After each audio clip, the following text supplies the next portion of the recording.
Good morning, children. This is chapter 5 of Charlotte's Web. It's called Charlotte.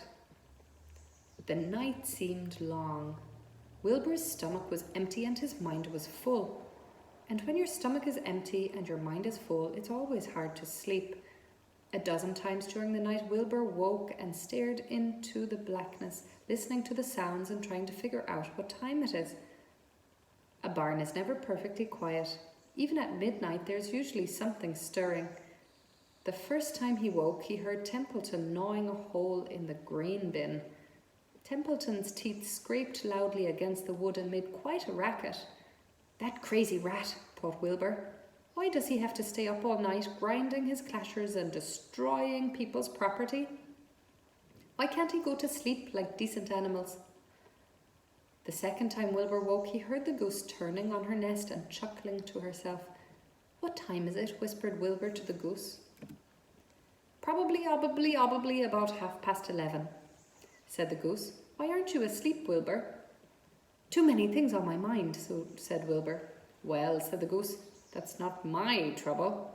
I have nothing at all on my mind, but I've too many things under my behind. Have you ever tried to sleep while sitting on 8 eggs? No, replied Wilbur. I suppose it is uncomfortable. How long does it take a goose egg to hatch? Approximately 30 days all told, answered the goose. But I cheat a little. On warm afternoons, I just pull a little straw over the eggs and go out for a walk. Wilbur yawned and went back to sleep. In his dreams, he heard again the voice saying, I'll be a friend to you. Go to sleep. You'll see me in the morning. About half an hour before dawn, Wilbur woke and listened. The barn was still dark. The sheep lay motionless. Even the goose was quiet. Overhead, on the main floor, nothing stirred.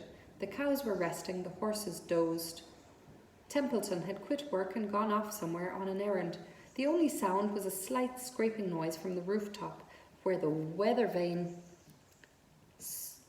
swung back and forth. Wilbur loved the barn when it was like this, calm and quiet, waiting for light. Day is almost here, he thought. Through a small window, a faint gleam appeared. One by one the stars went out. Wilbur could see the goose a few feet away. She sat with head tucked under a wing. Then he could see the sheep and the lambs. The sky lightened. Oh, beautiful day! It is here at last. Today I shall find my friend. Wilbur looked everywhere. He searched his pen thoroughly. He examined the window ledge, stared up at the ceiling, but he saw nothing new. Finally, he decided he would have to speak up. He hated to break the lovely stillness of dawn by using his voice, but he couldn't think of any other way to locate the mysterious new friend who was nowhere to be seen. So Wilbur cleared his throat. Attention, please, he said in a loud, firm voice. Will the party who addressed me at bedtime last night kindly make himself or herself known by giving an appropriate sign or signal? Wilbur paused and listened. All the other animals lifted their heads and stared at him. Wilbur blushed, but he was determined to get in touch with his unknown friend. Attention, please, he said. I will repeat the message. Will the party who addressed me at bedtime last night kindly speak up? Please tell me where you are if you are my friend. The sheep looked at each other in disgust.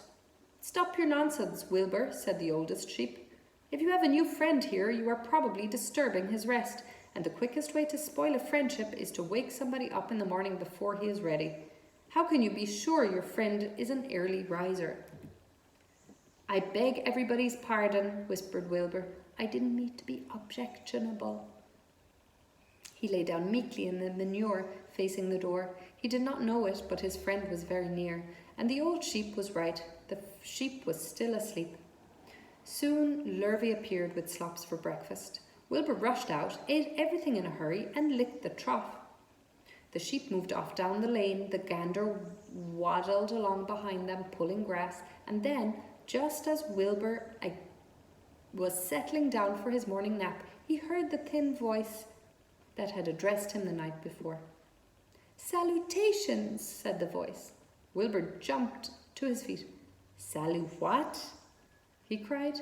Salutations, repeated the voice. What are they, and where are you? Screamed Wilbur. Please tell me where you are and what are salutations. Salutations are greetings, said the voice. When I say salutations, it's just my fancy way of saying hello or good morning. Actually, it's a silly expression. And I'm surprised that I used it at all. As for my whereabouts, that's easy. Look up here in the corner of the doorway. Here I am. Look, I'm waving. At last Wilbur saw the creature that had spoken to him in such a kindly way. Stretched across the upper part of the doorway was a big spider web, and hanging from the top of the web, head down, was a large grey spider. She was about the size of a gumdrop. She had 8 legs, and she was waving one of them at Wilbur in friendly greeting. See me now? She asked. Oh, yes, indeed, said Wilbur. Yes, indeed. How are you? Good morning. Salutations. Very pleased to meet you. What is your name, please? May I have your name? My name, said the spider, is Charlotte. Charlotte what? Asked Wilbur eagerly. Charlotte A. Cavatica, but just call me Charlotte.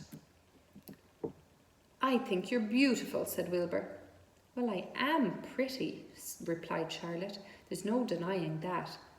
Almost all spiders are rather nice looking. I'm not as flashy as some, but I'll do. I wish I could see you, Wilbur, as clearly as you could see me. Why can't you? Asked the pig. I'm right here. Yes, but I'm nearsighted, replied Charlotte.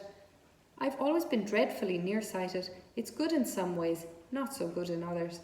Watch me wrap up this fly. A fly that had been crawling along Wilbur's trough had flown up and blundered into the lower part of Charlotte's web and was tangled in the sticky threads. The fly was beating its wings furiously, trying to break free and loose and free itself. First, said Charlotte, I dive at him. She plunged headfirst towards the fly. As she dropped, a tiny silken thread unwound from her rear end. Next, I wrap him up. She grabbed the fly, threw a few jets of silk around it and rolled it over and over, wrapping it so that it couldn't move. Wilbur watched in horror.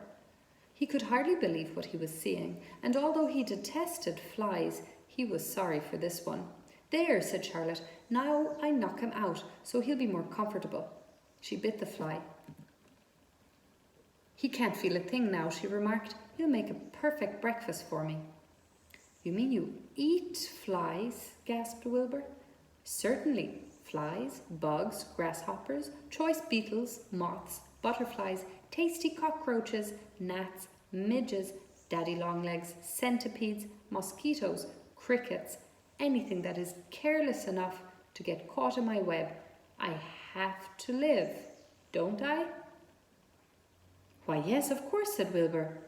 Do they taste good? Delicious, of course. I don't really eat them. I drink them. Drink their blood. I love blood, said Charlotte, and her pleasant, thin voice grew even thinner and more pleasant. Don't say that, groaned Wilbur. Please don't say things like that. Why not? It's true, and I have to say what is true. I'm not entirely happy about my diet of flies and bugs. But it's the way I'm made. A spider has to pick up a living somehow or other, and I happen to be a trapper. I just naturally build a web and trap flies and other insects. My mother was a trapper before me. Her mother was a trapper before her. All our family have been trappers, way back for thousands and thousands of years. We spiders have been laying for flies and bugs. It's a miserable inheritance, said Wilbur gloomily. He was sad because his new friend was so bloodthirsty. Yes, it is, agreed Charlotte, but I can't help it. I don't know how the first spider in the early days of the world happened to think up this fancy idea of spinning a web, but she did, and it was clever of her too. And since then, all of us spiders have had to work the same trick. It's not a bad pitch, on the whole. It's cruel, replied Wilbur, who did not intend to be argued out of his position. Well, you can't talk, said Charlotte. You have your meals brought to you in a pail. Nobody feeds me. I have to get my own living. I live by my wits. I have to be sharp and clever, lest I go hungry. I have to think things out, catch what I can, take what comes. And it just so happens, my friend, that what comes is flies, insects, and bugs. And furthermore, said Charlotte, shaking one of her legs, do you realize that if I didn't catch bugs and eat them, bugs would increase and multiply and get so numerous that they'd destroy the earth, wipe out everything. Really? Said Wilbur. I wouldn't want that to happen. Perhaps your web is a good thing after all. The goose had been listening to this conversation and chuckling to herself. There are a lot of things Wilbur doesn't know about life, she thought. He's really a very innocent little pig. He doesn't even know what's going to happen to him around Christmas time. He has no idea that Mr. Zuckerman and Lurvy are plotting to kill him. And the goose raised herself a bit and poked her eggs a little further under her so that they would receive the full heat from her warm body and soft feathers. Charlotte stood quietly over the fly, preparing to eat it. Wilbur lay down and closed his eyes. He was tired from his wakeful night and from the excitement of meeting someone for the first time. A breeze brought him the smell of clover, the sweet-smelling world beyond his fence. Well, he thought, I've got a new friend all right. But what a gamble friendship is. Charlotte is fierce, brutal, scheming, bloodthirsty, everything I don't like. How can I learn to like her, even though she is pretty and, of course, clever? Wilbur was merely suffering the doubts and fears that often go with finding a new friend. In good time, he was to discover that he was mistaken about Charlotte. Underneath her rather bold and cruel exterior, she had a kind heart, and she was to prove loyal and true to the very end. On Monday, we will continue with Chapter 6 of Charlotte's Web. Have a wonderful weekend. See you soon.